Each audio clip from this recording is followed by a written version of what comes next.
Устаз, музыка жөнүндө тыйылган сахих хадистер барбы? Жана эмне деп тыйылган? Бухари, Муслим, Тирмизи дейт. Ушунун суроосу өтө татаал экен. Мындайда бир нерсени сураганда ошол нерседен тыйылганга даярсызбы, даяр эмессизби? Мисал, бир мисал. Ошого даяр болгон адам карап көрүш керек. Анан даяр болгондон кийин берди да суроону. Ошого амал кылганга дагы адам баласы даяр болуш керек. Бүгүнкү күндө ошол дегеле музыканы өйдө ылдыйын териштирбей туруп, арам дегендер, мисалы комуз. Биздин атабыз чертип келген. Арам деген нерсени ким адал боло берет дей турган болсо, ал адам эмне болуш керек? Динден чыгыш керек. Азыр биздин атабалар комузду далай чертип келген. Ким айта алат азыр мен комузду кимде ким чертсе боло берет деп чертсе, болбойт экен, эми ага болбой чертип атпаймы десе, ал башка маселе. Боло берет бул. Эмне болуптур дей турган болсо, сиз кантип капыр деп айтасыз ошону. Бул китептерде ушундай келет.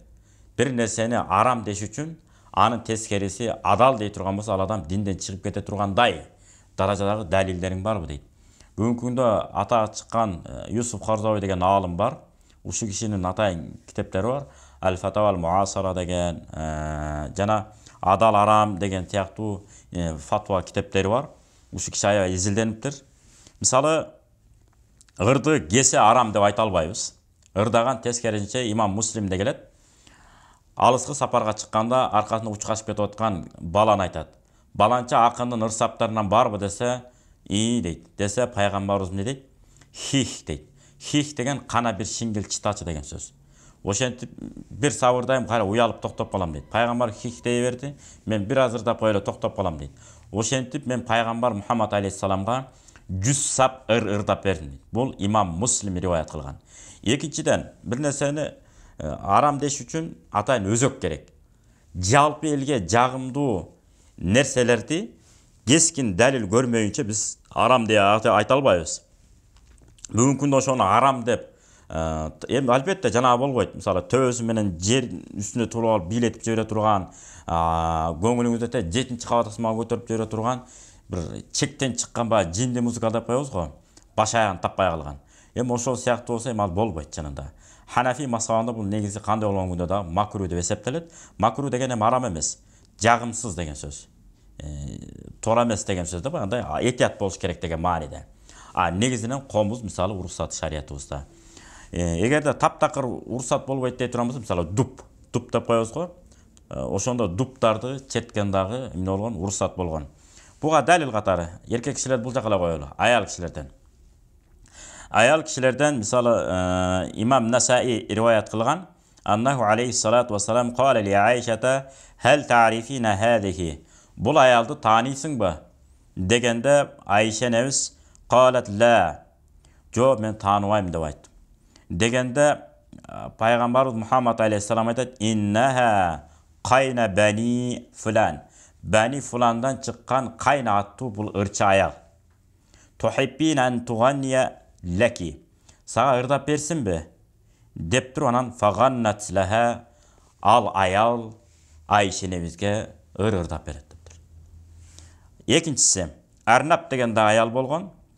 Ибн Хаджар Аскалани Алисаба фи тамиз сахаба деген китебинде келтирет. Арнаб бул мадиналык болгон, өтө мыкты атага чыккан ырчылардын бири болот. Жана бул дагы пайгамбар Мухаммад алейхиссалам учурунда баягы Мадина шаарында аялдар өздөрүнчө топтолуп болот да, топтолуп ырдап отурган жеринде Айша энебизге ырдап берген аялдардын бири деп эсептелет. Бул пайгамбар Мухаммад алейхиссалам учурунда дагы эмне болгон? Ушул аялдар ырларын төгүшкөн.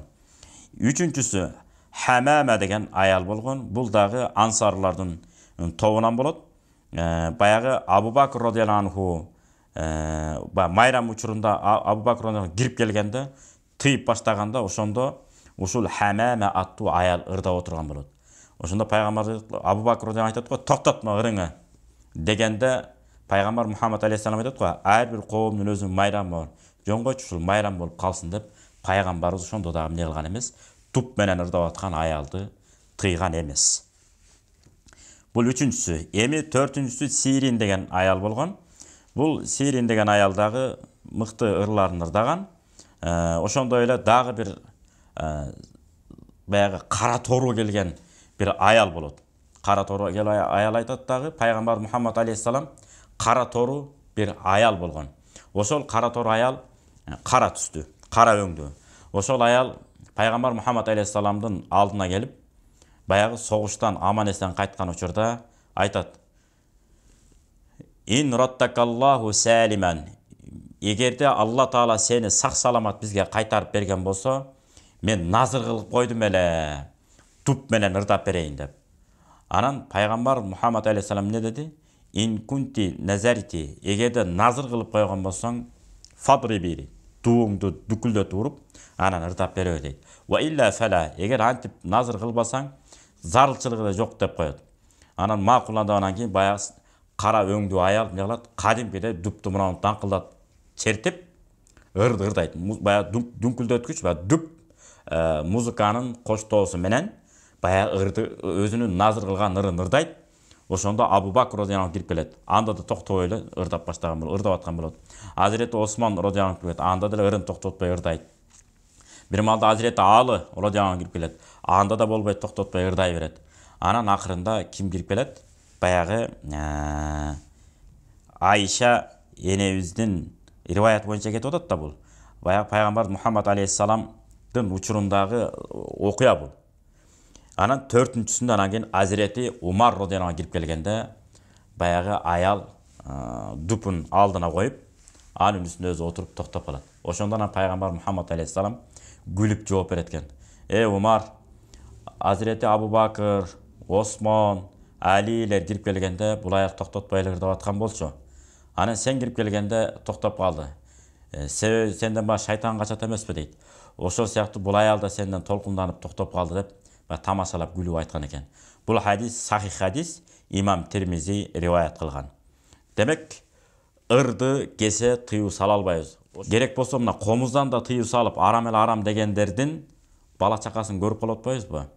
Зарубежный музыкаларды угуп жүрөт.